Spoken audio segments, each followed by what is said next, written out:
बंधु मातरम बच्चों, तो आज मैं आपके समक्ष भारत की विरासत का तीसरा और अंतिम पार्ट लेकर आया हूँ, भारत भूमि और भारत के लोग। इसके पहले मैंने दो पार्ट में आपको ये भारत की विरासत को मैंने समझाया है और इसके बाद मैं लास्ट और अंतिम पार्ट लेकर आया हूँ आपके लिए भारत की विरासत का, जो भारत भूमि और भारत के लोग हैं। तो सबसे पहले हम इसका चर्चा करेंगे कि भारत की भूमि क्या है। तो इसके लिए मैंने आपके सामने इंडिया का मैप को मैंने रखा है बनाकर, और इसके साथ ही सबसे पहले जो लोग नए बच्चे हैं, जो लोग बहुत सारे नए बच्चे जुड़े हैं, जिनको थोड़ा सा भारत की अवस्थिति के बारे में, प्राकृतिक भौतिक अवस्थिति के बारे में थोड़ा मैं बता दूं। जो लोग पुराने हो तो मुझे जान रहे हैं, जो जान रहे हैं उनको पता है कि भौगोलिक परिदृश्य क्या है भारत का। तो नए लोगों के लिए थोड़ा सा मैं ये मानकर चल रहा हूँ कि उनको ये सब है ना, थोड़ा सा बेसिक से बताऊं तो ज्यादा बेहतर होगा। तो इसके लिए मैंने सबसे पहले एक भारत का मैप बनाया है और इसके साथ मैंने सबसे पहले ये बना दिया कि भारत के भूमि कैसा है हमारा। तो भारत की भूमि को हम नंबर 1, ये जो है ये हिमालय पर्वतमाला है उत्तर में, तो इसको हम नंबर 1 में रखेंगे। तो भारत के उत्तर में जो हिमालय पर्वतमाला है और इसके बाद इसके दक्षिण में ये दक्कन का पठार है, नंबर 2 में इसको रखेंगे। इसको नंबर 1 में रखेंगे भारत के उत्तर में हिमालय पर्वतमाला है, नंबर 2 में रखेंगे दक्कन का पठार है, और नंबर 3 में इसको रखेंगे है ना पश्चिम का रेगिस्तानी, विशाल रेगिस्तानी भाग है ना, और नंबर 4 में रखेंगे इसको ये उत्तरी विशाल मैदान है, और 5वां ये रखेंगे ये पश्चिमी और ये पूर्वी है ना, ये तटीय भाग है, ये 5वां में रखेंगे, और छठा ये द्वीपीय भाग हो गया है ना। तो इस तरह से भारत की जो प्राकृतिक अवस्थिति है, भौगोलिक अवस्थिति जो है, 6 भागों में हम बांट कर देखते हैं भूगोल की दृष्टि से। और अब ये है कि हम इसको इसलिए बता रहे हैं क्योंकि हम पहले भारत की भूमि की चर्चा करेंगे, उसके बाद भारत के लोग की चर्चा करेंगे। तो भारत की भूमि में मतलब ऐसे हमारे भारत की सुंदर परिदृश्य है भारत का।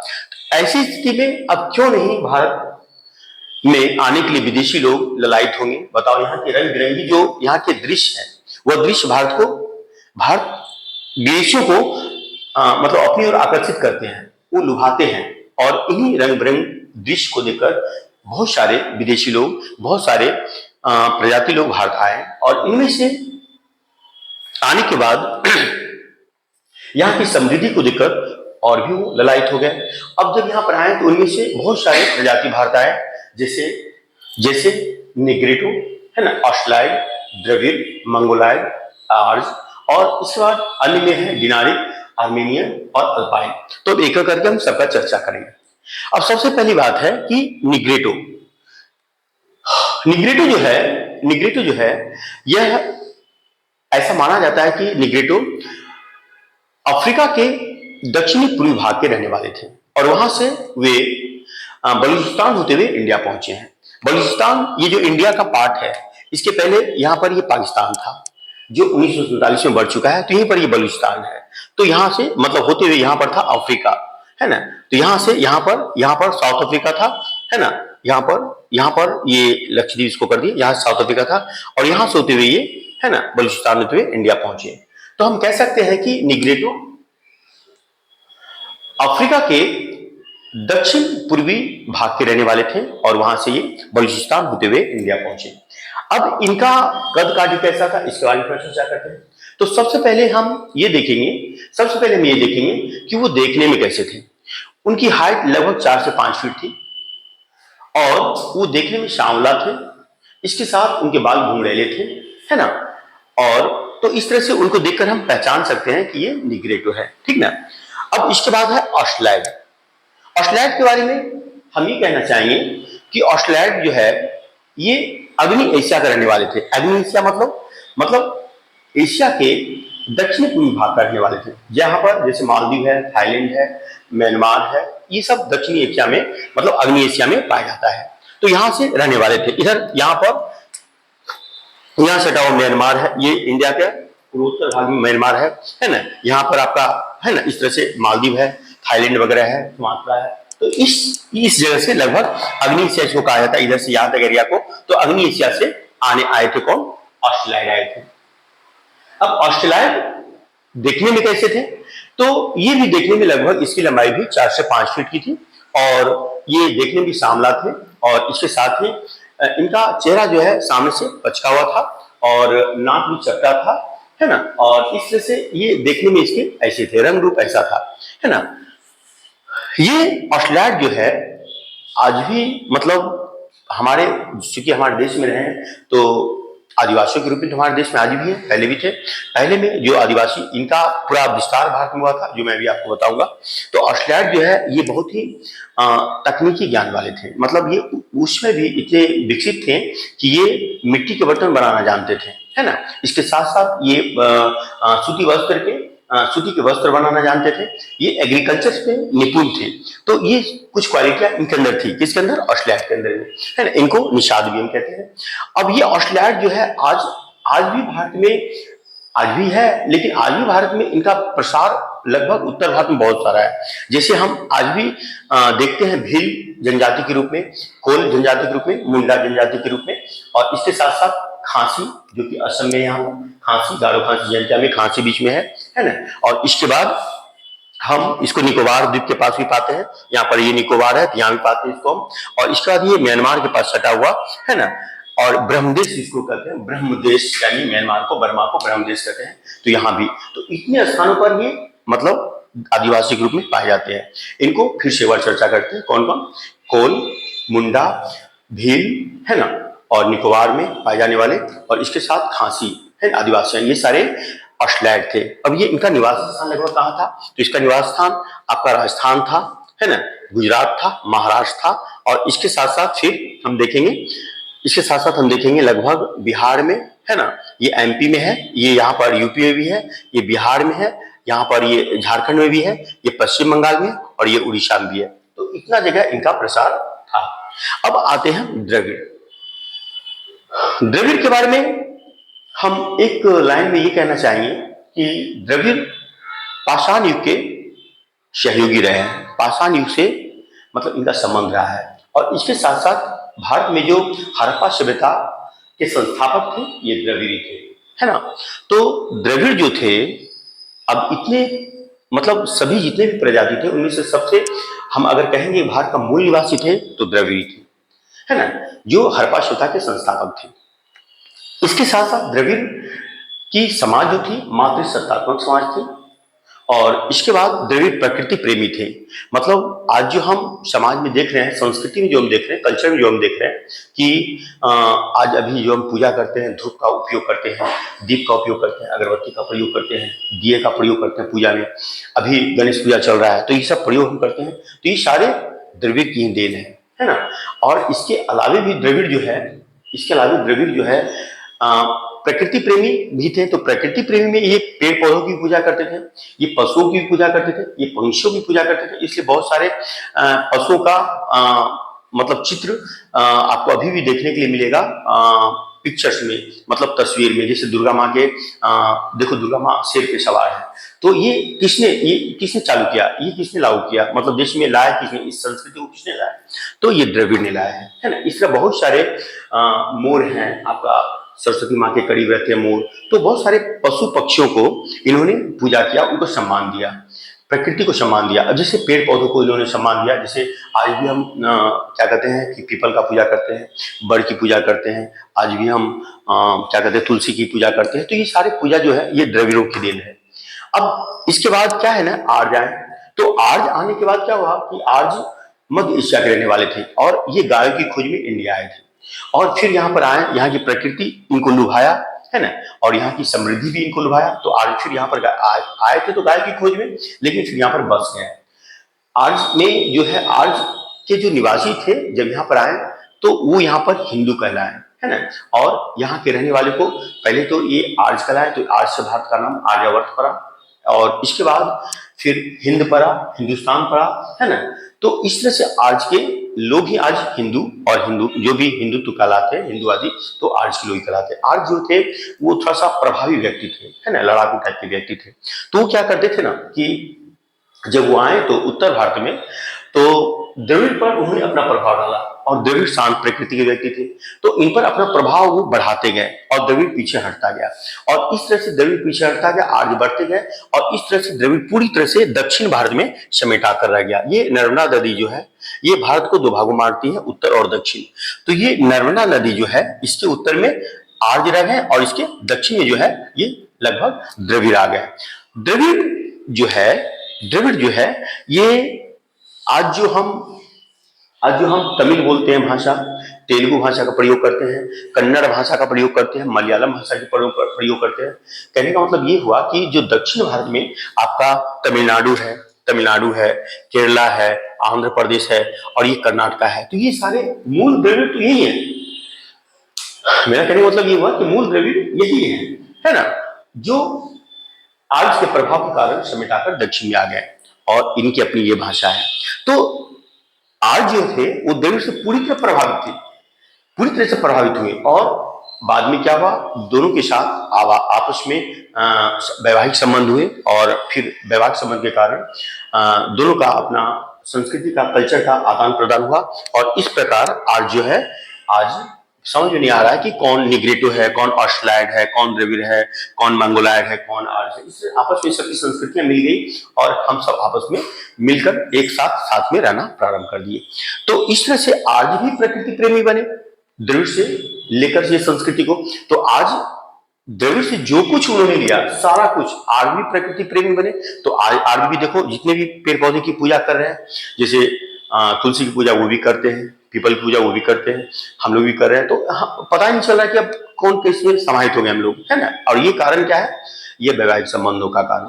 तो आज भी हम लोग पेड़ पौधों की पूजा कर रहे हैं, पशुओं को सम्मान दे रहे हैं। देखो, है ना, अशोक स्तंभ में देखो, हम लोग जो सारनाथ में है बनारस में, तो अशोक स्तंभ में हम लोग देखते हैं कि वहां पर देखो सिंह को दिए है सम्मान, जो चारों तरफ पूरा पश्चिम उत्तर दक्षिण की ओर सर करके है। उसके बाद उसके नीचे देखो बैल है ना, और इसके अलावा घोड़ा है, हाथी है, उनको सम्मान दिए हैं।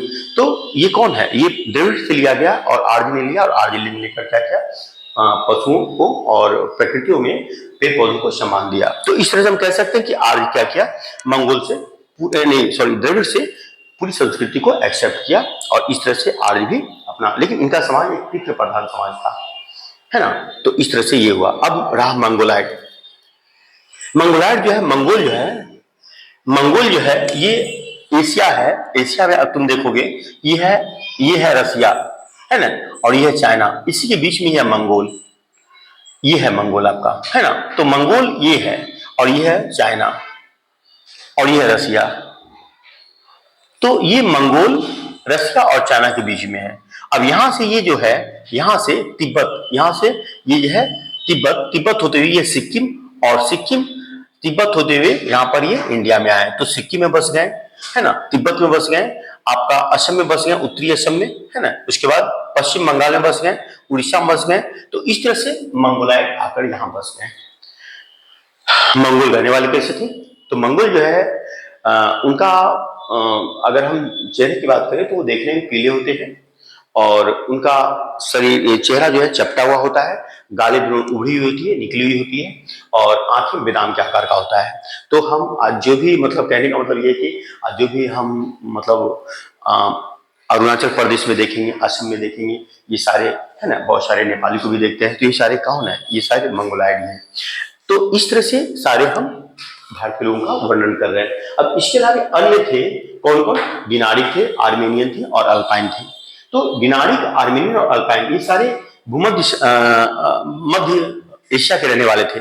भूमध्य सागर जो है यानी मध्य एशिया, और मध्य एशिया मतलब कजाकिस्तान, उज्बेकिस्तान, अजरबैजान, है ना, तुर्कमेनिस्तान, ये सारे देश हैं। यहाँ पर मैं आपको कोई बताऊंगा, मैं जब ज्योग्राफी पढ़ाऊंगा तो वहां के रहने वाले थे डिनारिक, वहीं के रहने वाले आपका आर्मी रहने वाले थे। तो डिनारिक और आर्मेनियन और अल्पाइन लगभग इनका कल्चर और इनका रंग ढंग, है ना, इनका समाज सेम टू सेम एक ही सा था, है ना।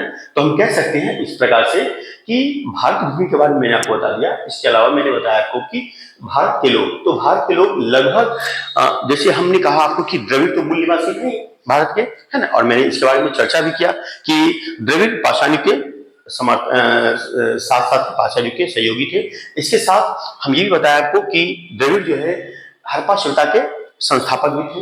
तो द्रविड़ तो भारत का मूल निवासी था ही। इसके अलावा उसी समय नृवंश शास्त्रियों ने और समाज शास्त्रियों ने यह उल्लेख किया है कि इसके अलावा भी कई प्रजातियां थी, तो भारत में थे, उसमें विद्यमान थे, है ना, या फिर आए थे, तो आए तभी तो विद्यमान थे। तो इनमें से निग्रेटो, ऑस्ट्रलाइड, मंगोलाइड, आर्य, डिनारिक, आर्मेनियन और अल्पाइन, ये मुख्य रूप से इंडिया में पाए गए, और आज हम उनकी संस्कृति और हमारी संस्कृति घुल मिल गई, इस तरह से घुल मिल गई जैसे कि हम आपस में एकदम पता नहीं चला कि कौन किसकी संस्कृति है, और इस तरह भारत में संस्कृति जो है विविधताओं से भरा हुआ है।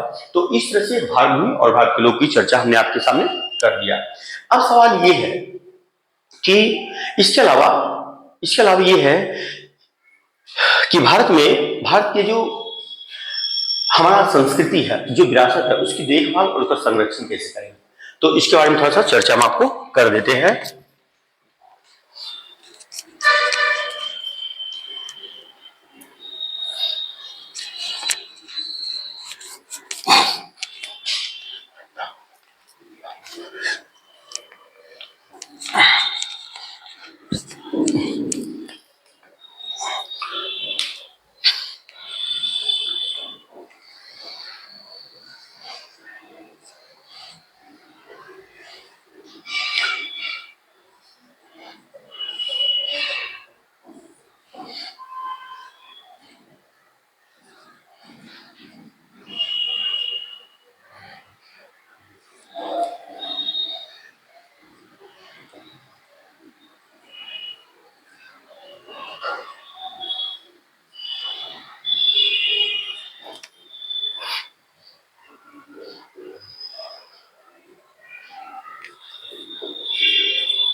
मतलब भारत की विरासत की संरक्षण और देखभाल, है ना, या देखभाल और संरक्षण, जो भी हम कह सकते हैं। तो अब इस पर चर्चा करेंगे। अब है हमारी जो विरासत है वो विविधताओं से भरा हुआ है, पहली बात तो ये है। दूसरी बात ये है कि रंग बिरंगी विरासत है से भरा हुआ है। हमारी संस्कृति रंग बिरंगी है, समृद्ध है। इनको देखकर बहुत सारे प्रजाति भारत आए। अब उनकी संस्कृति हमारी संस्कृति आपस में घुल मिल गई, और घुले मिलने के पश्चात जो है हमारी संस्कृति अब विविधताओं से भरा हुआ है। तो इन संस्कृतियों को हम संरक्षण कैसे करेंगे, देखभाल कैसे करेंगे, क्योंकि यह संस्कृति बहुत ही इंपॉर्टेंट है हम लोगों के लिए, क्योंकि इन संस्कृतियों को बनाने में बहुत सारे विद्वान, बहुत सारे दार्शनिक, है ना, बहुत सारे साहित्यकार, बहुत सारे लेखक, बहुत सारे इतिहासकार, बहुत सारे भूगोलवेता, बहुत सारे खगोलवेता, है ना, बहुत सारे ऋषि मुनियों ने, है ना, अपना योगदान दिया है। ये संस्कृति हमारे लिए बहुत ही मूल्यवान है, इनको सहेज कर रखना हमारा मौलिक कर्तव्य है। तो इनके लिए सरकार ने कुछ नियम बनाए हैं, जिस तरह से हमारा फंडामेंटल राइट है, मौलिक अधिकार है, उसी तरह से हमारा मौलिक कर्तव्य भी है। तो हम जानते हैं कि फंडामेंटल राइट हमारे कॉन्स्टिट्यूशन में इसका उल्लेख किया गया है, हमारे संविधान में इसका उल्लेख किया गया है। तो उसी तरह से फंडामेंटल ड्यूटीज भी है हमारे, उनका भी उल्लेख संविधान में किया गया है। और इसका उल्लेख कहाँ किया गया है? अनुच्छेद के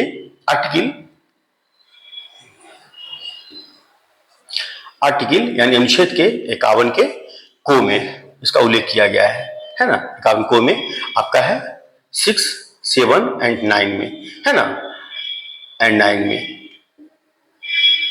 9 में इसका उल्लेख किया गया है। अनुच्छेद, इसको अनुच्छेद भी कह सकते हैं।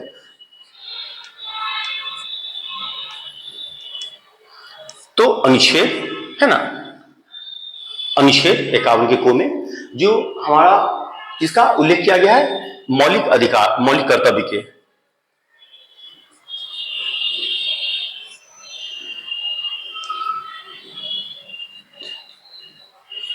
मौलिक कर्तव्य का उल्लेख किया गया है। तो इन मौलिक कर्तव्य में क्या कहा गया है? कहा यह गया है कि भारत में जो विविध संस्कृतियों से भरा हुआ देश है, उनका संरक्षण करना, है ना, हमारा मौलिक कर्तव्य है। इसके साथ साथ यहाँ पर जितने भी ऐतिहासिक स्थल हैं, है ना, ऐतिहासिक स्थल हैं, जैसे आगरा का ताजमहल है, दिल्ली का लाल किला है, बुलंद दरवाजा है, अहमदाबाद का जामा मस्जिद है, है ना, झुकी मीनारें हैं। और दिल्ली में देखो लौह स्तंभ है, और बहुत सारे, सुल्तानगंज में देखो महात्मा बुद्ध की प्रतिमा है, बहुत सारी गुफाएं हैं, एलोरा की, अजंता की गुफाएं हैं, बराबर की गुफाएं हैं, बाकी गुफाएं। तो इस तरह से हम देखते हैं बहुत सारे सांस्कृतिक स्थल हैं हमारे पास, है ना। तो इनका संरक्षण करना और इनकी देखभाल करना हमारा मौलिक कर्तव्य है। यह हमारा अनुच्छेद 51 से 51 के को में 679 में इसका उल्लेख किया गया है। इसके साथ साथ ये भी कि हम वन जीवों को भी संरक्षण करेंगे, हम वनस्पतियों का भी संरक्षण करेंगे, जिससे हमें शुद्ध हवा मिल सके और मानव जीवन का कल्याण हो सके, शुद्ध वाटर मिल सके हम लोग को, वन जीवों को भी, है ना, शुद्ध वाटर, शुद्ध एयर मिल सके, और प्रकृति प्रेमी हम लोग शुरू से रहे हैं और अब भी बने रहें, और हमारे आने वाले जो वंशज हैं वो भी प्रकृति प्रेमी बने रहें। इसके लिए जो हम देकर जाएंगे वही फिर अपने आने वाले वंशजों को देंगे, छोड़ेंगे। तो इस तरह से हमारी जो मौलिक कर्तव्य में इसका उल्लेख है ना, अनुच्छेद में, ये हमें याद रखना चाहिए। और इसके साथ साथ हम हिंसावादी ना हो, अहिंसावादी हो, हम एक दूसरे का सम्मान करें, आदर करें, सांस्कृतिक विरासतों का रिस्पेक्ट करें और उनका सम्मान करें, ये हमारा एक मौलिक कर्तव्य है। तो आज मैं आपका ये चैप्टर भारत की विरासत को मैंने पूरी तरह से आपके सामने समाप्त कर दी है। मुझे पूरा विश्वास है कि आप इसको अच्छी तरह से पढ़ेंगे, समझेंगे और बार बार पढ़ेंगे, और इसको आप मतलब सुनकर सिर्फ याद कर लेंगे और अपना क्वेश्चन बनाएंगे और फिर मुझे इसके बारे में बताएंगे, ठीक ना। तो आज के लिए इतना काफी है। आज मैंने आपका पहला चैप्टर खत्म कर दिया है। अब इसके बाद मैं सेकंड चैप्टर कल के बाद परसों मैं कोशिश करूंगा, फिर पार्ट 1 डाल दूंगा। अब प्रत्येक मैं सोचूंगा आपसे कि हर दूसरे दिन मैं एक चैप्टर का पार्ट को डालता जाऊं, ताकि आपके समय से पहले आपके सिलेबस में पूरा कर दूं और आपको पढ़ने की सुविधाएं हो। और इसके साथ मैं आपसे एक बात और कहना चाहूंगा, शेयर करना चाहूंगा कि जितने भी नए बच्चे हैं उनको आप जो है ये वीडियो शेयर कीजिए, है ना, और उनको बोलिए सब्सक्राइब करने के लिए, लाइक करने के लिए, और इसके साथ साथ वो अपना इसको पढ़कर फिर उधर से कुछ मैसेज दें अपना, है ना, बताएं, ताकि मुझे पता चले कि कैसा लग रहा है ये वीडियो। तो इसके लिए इसके साथ ही मैं अपना यहाँ पर स्पीच खत्म करता हूँ। जय हिंद। ओके।